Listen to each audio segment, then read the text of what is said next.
There's a hell of a lot coming up in this video. There's maps. And there's music.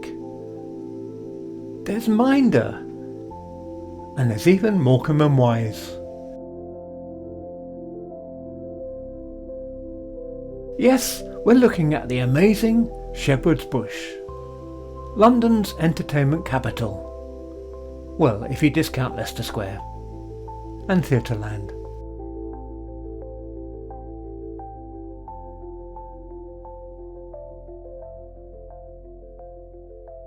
As usual, I'm a bit fascinated with old maps of London, and we're concentrating today on Shepherd's Bush, and this video is no different in that it's going to be a lot of old maps. In fact, a really lot of old maps. But let's go back to 1750 or so, and this is the John Rock map of the area. You can see the triangle of Shepherd's Bush in the middle of the map. But I just want to point out some brilliant names. You know about Brook Green perhaps, on Shepherd's Bush Road going down to Hammersmith. But we have Paddingwick Green, which is now Ravenscourt Park. So Paddingwick Green doesn't exist, there is a Paddingwick Road. And we have Brabstone Green, a name which has also disappeared. But the all-time winner for the Lost Names of London award is Gaggle Goose Green, which is roughly on the site of the modern Askew Road. Anyhow, I did promise you lots of maps. Brace yourself. Here we go. Normally when I do the history of an area in old maps, I've got things ready.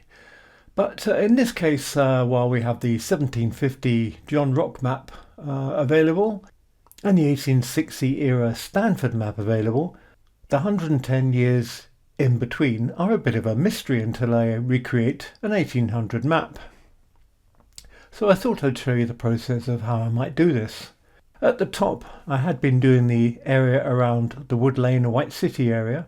So there's some completed map along the top of this map. And along Holland Park Avenue, we can see the road continuing east.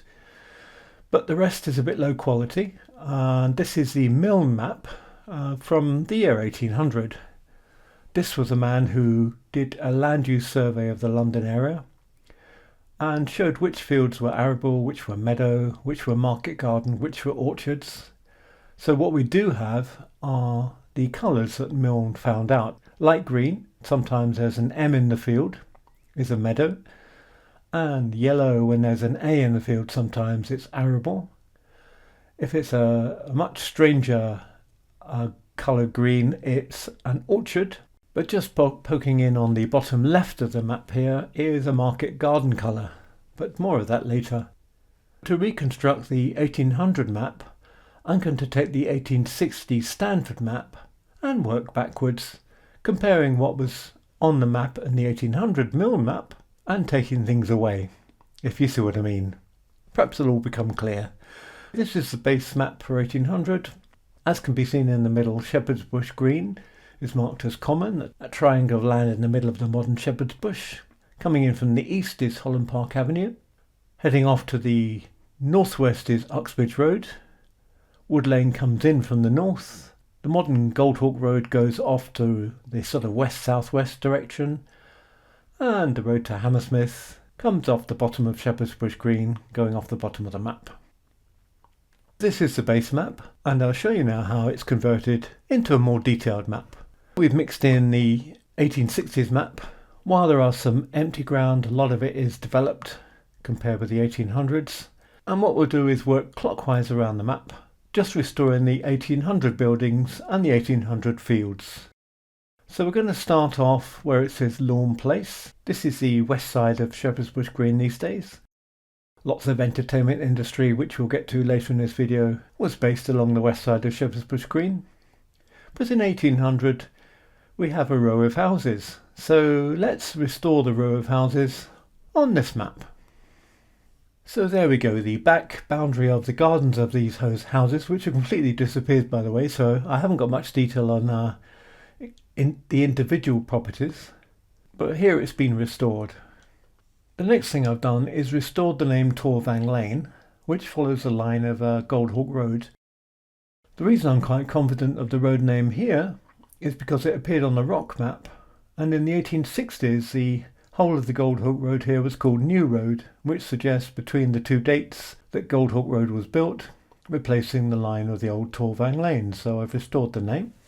And to the north of Torvang Lane, I've removed all the housing that was existing in the 1860s and restored the field boundaries as appeared in 1800. I'm quite confident that Warwick House existed in 1800, so I've left it on the map.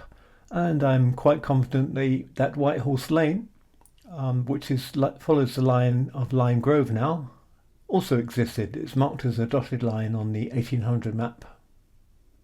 So let's colour in those fields. They were all arable according to Mr. Milne. And the next thing I'll do is get rid of all the housing to the west of White Horse Lane, because there's nothing there on the Milne map, so I'm restoring the field boundaries. A lot of the time field boundaries followed the lines of modern roads, so we can guess where the field boundaries actually lay. So I've restored an arable field south of Uxbridge Road and to the west of White Horse Lane. The field to the immediate west of White Horse Lane is, according to Milne, a meadow. And there's no point assuming that the post office existed, because there's no such thing as a post office in the modern sense in the year 1800. So that's gone as well. And indeed the meadow does stretch up to Uxbridge Road. There we go.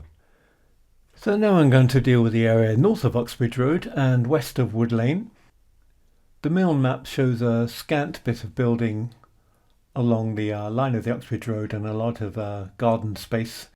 I'm going to take a liberty and assume a lot of those buildings were existing on the 1860 map and the 1800 map, and I'll keep them all there. But behind the buildings was a large orchard, and I was researching when I was doing the Wood Lane map this huge orchard, so it's quite expansive, but I'll colour it in with the dots that indicate orchard. Now we'll quickly deal with the area to the east of Wood Lane and north of Shepherd's Bush Green. Obviously we've got to get rid of a railway, and most of the buildings, there was nothing on the Milne map north of this, so I extend the line of this field south to meet the Uxbridge Road, and another line south to the Uxbridge Road. So I'm just continuing the exact angle of the field that I'd already discovered. And we can colour in the fields, removing all the buildings. I've also left a building on the Milne map on the corner of Wood Lane and Uxbridge Road, but I'm just guessing what this building might have been. It's probably a pub, but I didn't want to take liberties with labelling it, so I'm just leaving it as a mysterious L-shaped building. I might be wrong on that. And continuing to reconstruct the fields, just about to remove the railway, and there was a big filled in quarry on the 1860s map which isn't on the 1800 map, so I'm going to get rid of that and restore some strip fields over the top of the Shepherd's Bush railway station area. And there we go. I've left one building to the north of Shepherd's Bush Green, but what this building isn't is the Wellington Arms. That didn't exist until after the turn of the 19th century. I've completed the area north of Holland Park Avenue, and I'm now going to reconstruct the Counters Creek. I know from my research that this stream continues south of Holland Park Avenue. We're roughly on the site of the big Shepherd's Bush roundabout. And it went under the main road, and then when it met the line of the 1860 railway, it started to follow the line of the 1860 railway. The West London Railway was built in the valley of the culverted Counters Creek. So let's restore the river south of the Uxbridge Road, south of the big roundabout. Coloured that in blue. Now it's quite simple to restore the land east of the stream. There's a big meadow which abuts a piece of parkland which is someone's large estate, and south of the meadow is more agricultural land. We're now going to attend to a field which you can see the boundaries of in the 1860s map. It was split in 1800 between arable land and a meadow. Let's restore that.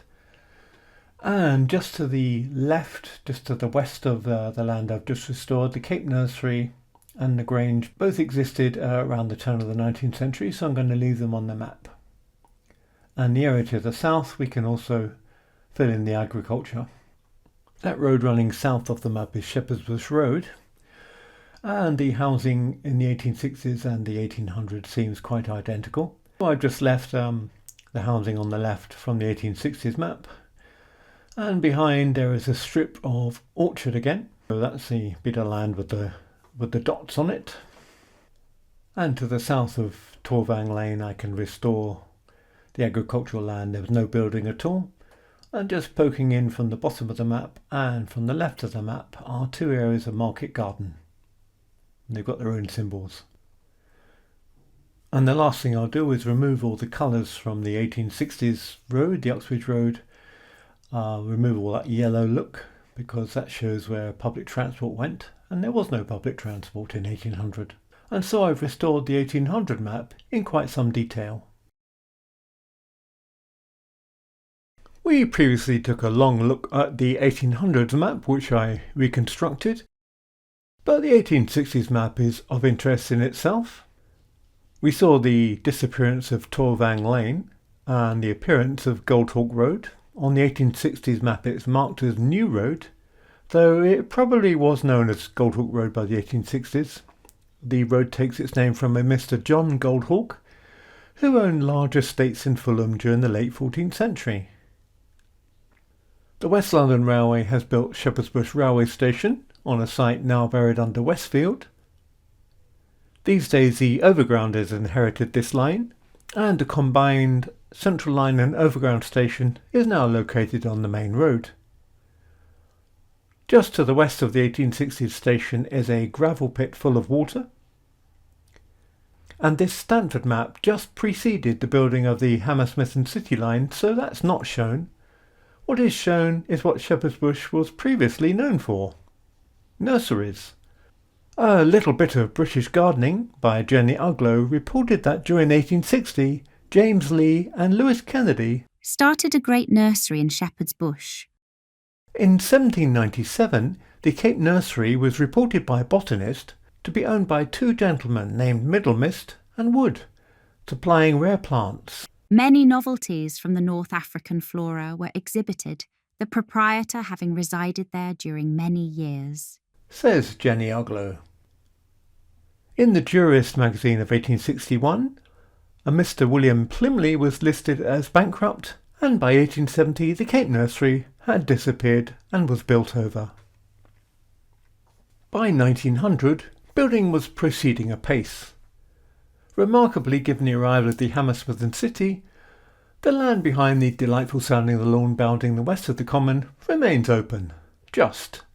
Shepherd's Bush Station on the West London Railway has now opened its entrance on the Uxbridge Road and is now called Uxbridge Road Station. And what begins now is Shepherd's Bush's slow concentration on the entertainment arts. The Shepherd's Bush Empire opened on what had been the lawn in 1903, designed by Frank Matcham for Oswald Stoll as part of his music hall empire. Its stage welcomed early stars including Charlie Chaplin and Mary Lloyd, later featuring performers such as Max Miller, Peter Sellers and Morecambe and Wise. The BBC converted it to the television theatre in 1953, broadcasting light entertainment and variety shows including Crackerjack, Oh, such a lovely world is Crackerjack! and The Generation Game. The venue became home to Wogan in 1985, broadcasting 3 evenings weekly. After the BBC's departure in 1991, it was transformed into a music venue in 1994. A year later than the Empire, Bush Hall on Uxbridge Road opened in 1904 as a dance venue. The building is still there, and it's still dedicated to music. But maybe most importantly, Lime Grove Studios was built by the Gaumont Film Company in 1915 on the road of the same name. This was the White Horse Lane we saw earlier, now Lime Grove. And when it first opened it was described by Gaumont as the finest studio in Great Britain and the first building ever put up in this country, solely for the production of films. Many Gainsborough films were made here from the early 30s, and in 1949 it was purchased by the BBC, who used it for television until 1991. It was demolished in 1993. The first episode of Doctor Who, which is just an enormous moment in popular culture in Britain, was filmed in this street. Early episodes of Steptoe and Son, which premiered in 1962, were primarily filmed within the confines of Lime Grove. However, Shepherd's Bush residents got a glimpse of the Rag and Bone Men's world through exterior shots in the neighbourhood.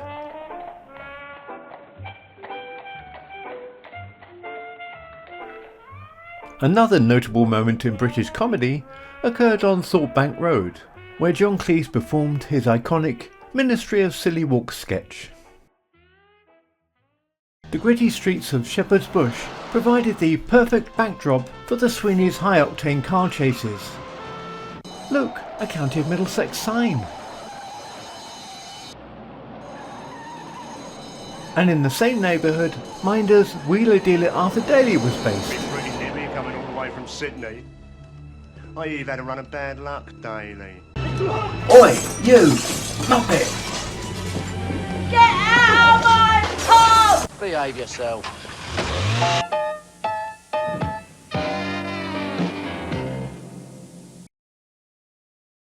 Only the crumbliest, flakiest chocolate tastes like chocolate never tasted before.